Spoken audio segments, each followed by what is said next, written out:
Assalamualaikum warahmatullahi wabarakatuh. Selamat datang kembali di channel saya, channel Bang Sep, channel belajar dan berbagi ilmu.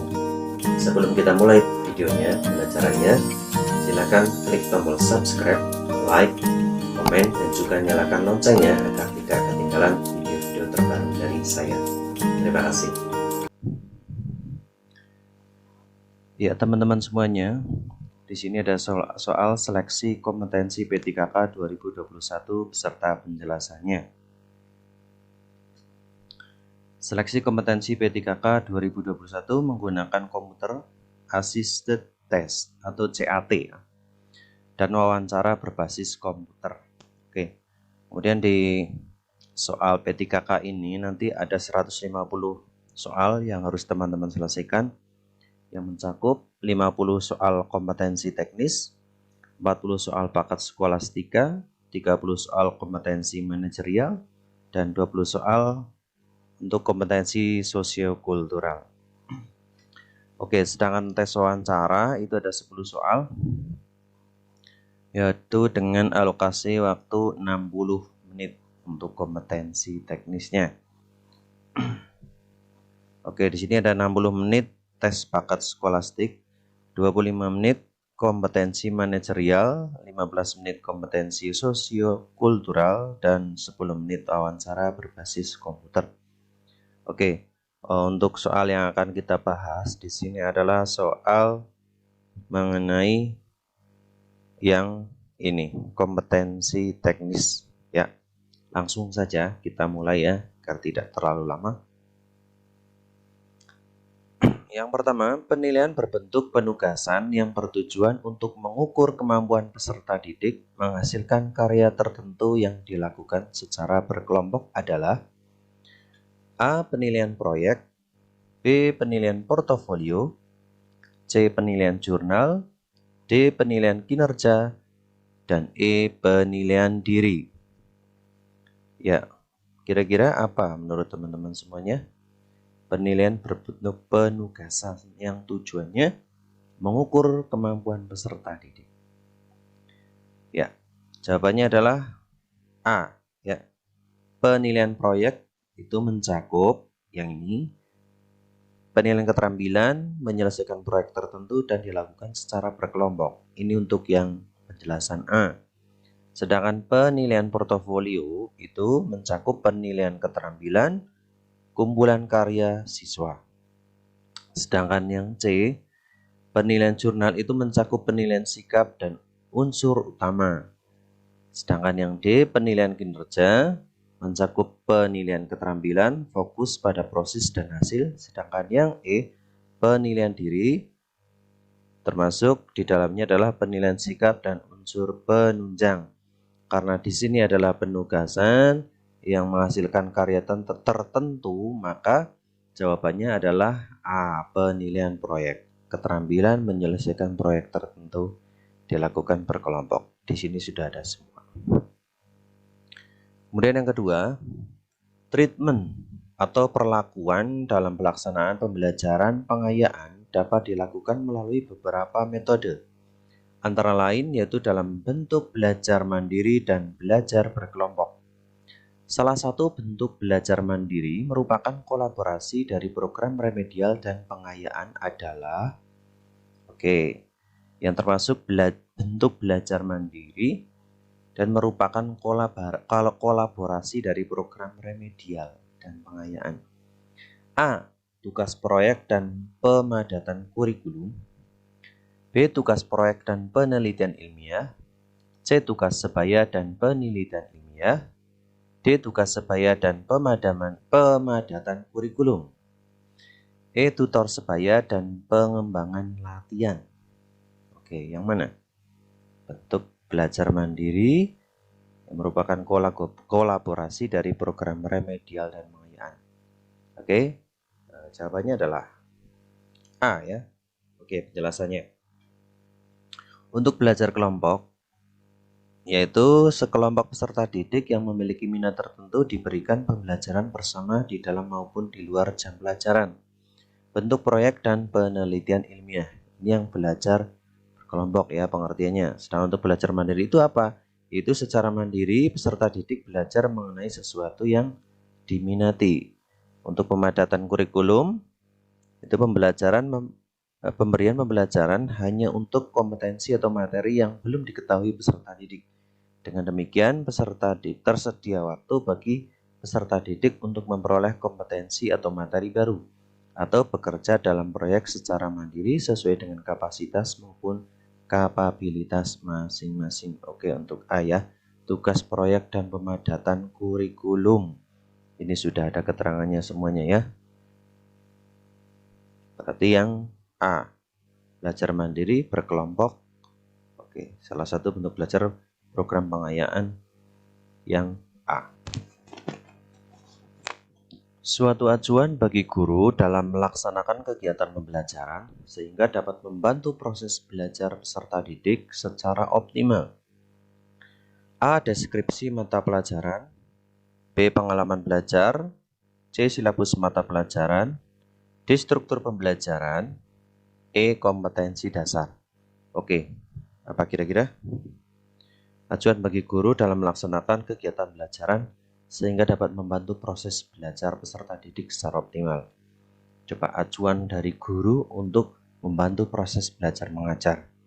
Jawabannya apa? Oke, kuncinya adalah C. Kita pelajari. Apa itu silabus? Silabus itu sebagai pedoman pengembangan perangkat pembelajaran lebih lanjut mulai dari perencanaan, pengelolaan, kegiatan pembelajaran, dan pengembangan penilaian. Apa itu kompetensi dasar? Adalah sejumlah kemampuan yang harus dikuasai peserta didik dalam mata pelajaran tertentu sebagai rujukan penyusun indikator kompetensi. Apa itu struktur kurikulum? Merupakan pola dan susunan mata pelajaran yang harus ditempuh oleh peserta didik dalam kegiatan pembelajaran. Kedalam muatan kurikulum pada setiap mata pelajaran dituangkan dalam kompetensi yang harus dikuasai peserta didik sesuai dengan beban belajar yang tercantum dalam struktur kurikulum. Nah, sedangkan pengalaman belajar itu learning experience adalah sejumlah aktivitas siswa yang dilakukan untuk memperoleh informasi dan kompetensi baru sesuai dengan tujuan yang dikehendaki. Sedangkan deskripsi mata pelajaran adalah hal-hal yang menyangkut pelajaran tertentu, susunan materi, dan karakteristiknya. Sehingga untuk jawaban dari soal ini adalah C. Silabus mata pelajaran. Ini ya, pedoman pengembangan perangkat pembelajaran. Lanjut. Untuk pembelajaran, pengelolaan kegiatan pembelajaran dan pengembangan penilaian. Oke. C. Prosedur yang digunakan dalam penilaian menggunakan tes adalah A. Menentukan tujuan penilaian, apakah untuk penilaian harian, tengah semester, akhir semester, atau penilaian akhir dalam satuan pendidikan. B. Menentukan aspek keterampilan atau nilai-nilai yang diintegrasikan. C. Menyusun rubrik pengamatan. D. Merumuskan indikator pencapaian aspek keterampilan. E. Menetapkan skor tiap-tiap kegiatan. Oke, yang mana kira-kira dari teman-teman? Ini prosedur dalam penilaian menggunakan tes. Apa saja? Oke, kita lihat kunci jawabannya adalah A. Jawabannya adalah A, yaitu apa? Penilaian pengetahuan, penilaian keterampilan praktek, penilaian keterampilan, dan penilaian keterampilan ini ya.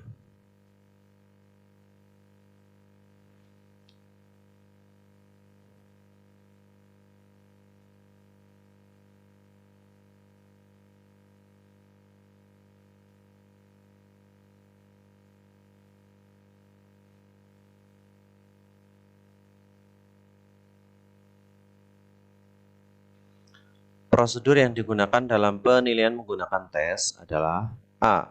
Menentukan tujuan penilaian, apakah untuk penilaian harian, tengah semester, akhir semester, atau penilaian akhir dalam satuan pendidikan.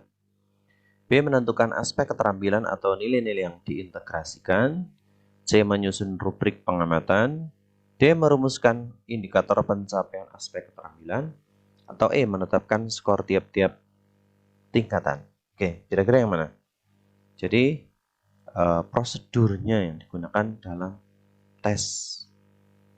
Oke, kita lihat kuncinya adalah Kuncinya A.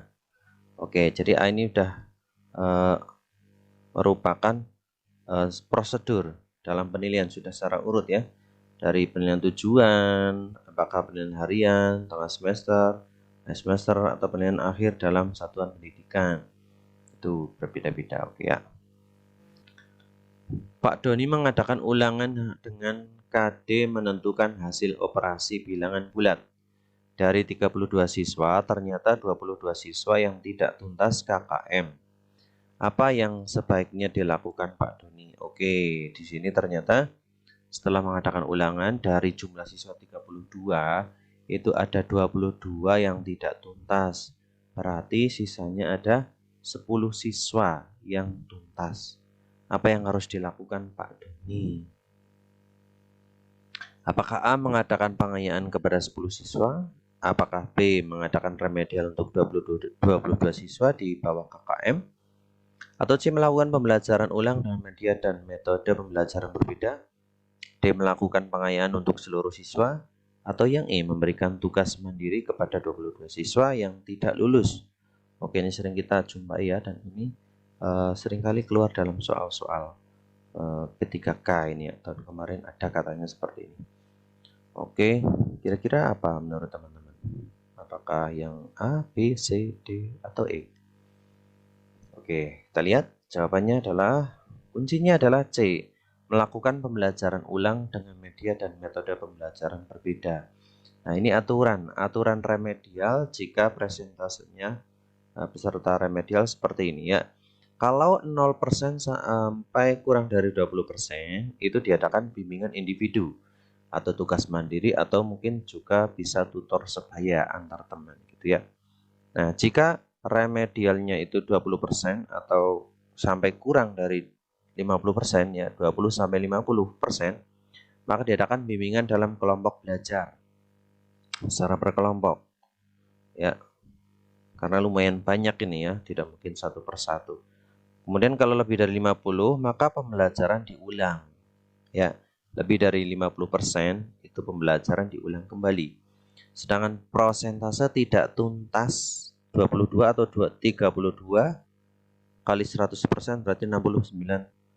Ini yang ini ya, 69%. Maka kalau 69% berarti harus ini, pembelajaran diulang dengan media dan metode pembelajaran yang berbeda. Karena sangat banyak sekali yang tidak sesuai KKM ya, berarti pembelajaran harus diulang kembali.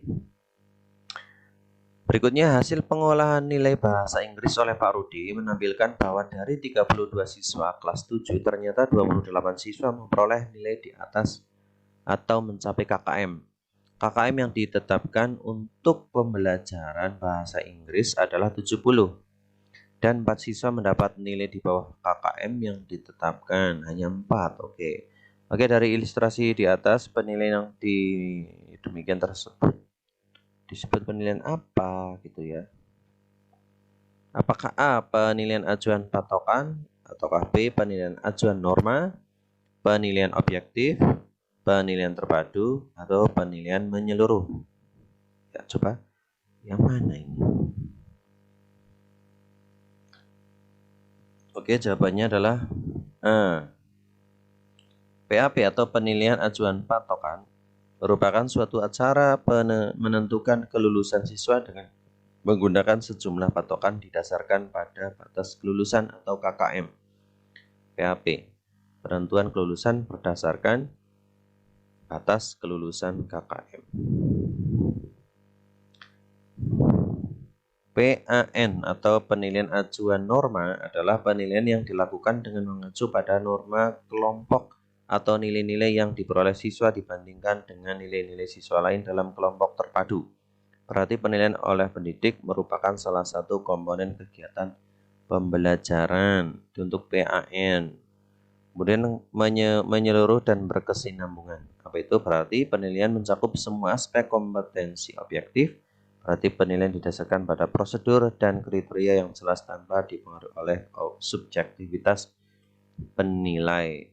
Oke, jawabannya adalah A, penilaian acuan patokan. Ini yang paling tepat ya, karena menentukan kelulusan siswa menggunakan sejumlah patokan yang didasarkan pada KKM.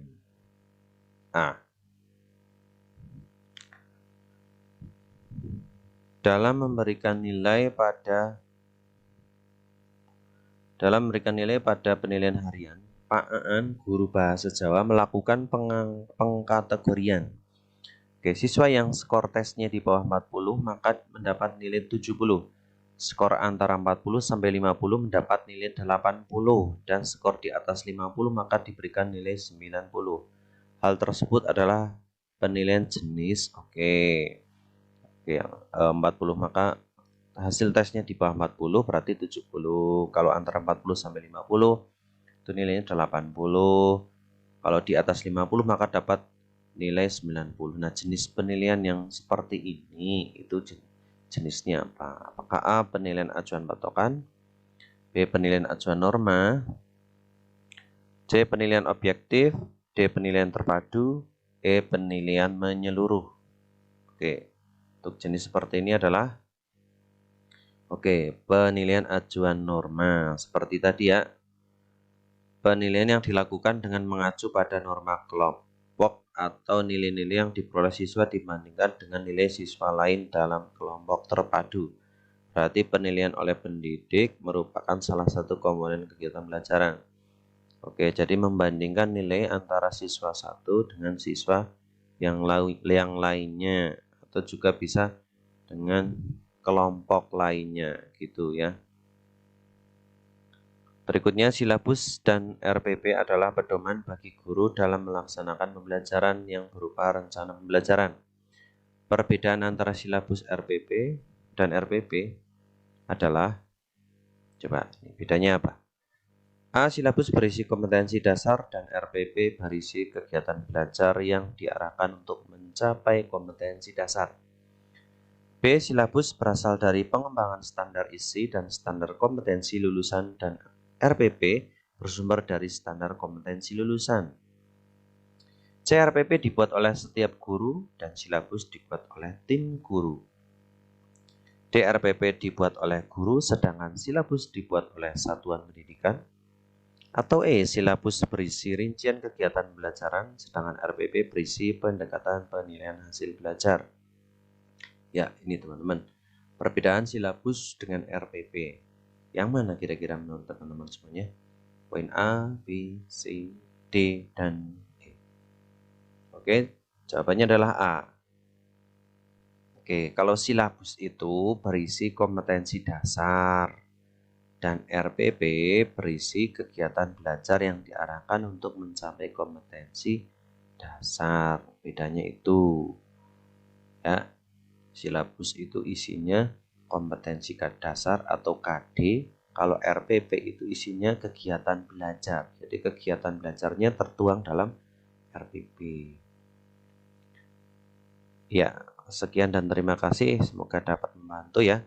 Jangan lupa untuk dukung channel kami, channel saya, itu Bang Zep, dengan menekan tombol subscribe, like, komen, dan aktifkan loncengnya. Semoga tetap ada dan membantu teman-teman semuanya ya. Kita akan belajar bersama. Terima kasih. Wassalamualaikum warahmatullahi wabarakatuh.